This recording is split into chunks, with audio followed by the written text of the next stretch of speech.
lafiya ta lau alhamdulillah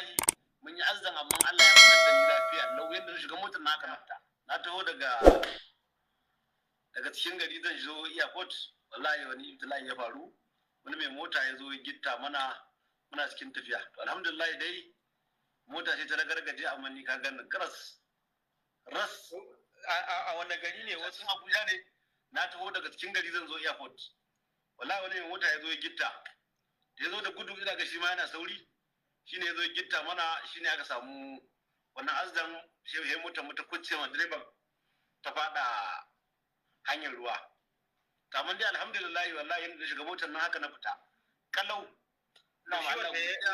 wanda kace ya gita muku din akwai wani abu da ya faru da shi ko shi ma bai samu wata tangarda ba haka shi motar tashi bata faɗi ba ta mace ta faɗi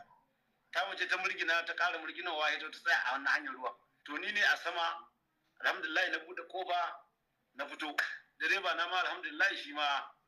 ya fito ba tare da wani rauni ba an ga kamar misali tayar gaba ta motar ta kusan koko a ce ta rutse haka ma ta ragargaje haka da to ai da yazo ya taba mu ta da gidajen baban gida ta dawo ta ƙara dukan shi sannan ta daki wannan ramin na can sannan ta dawo cikin ramin to sai ta murgina ya ta rikita sai ta fada cikin wannan kwalbatin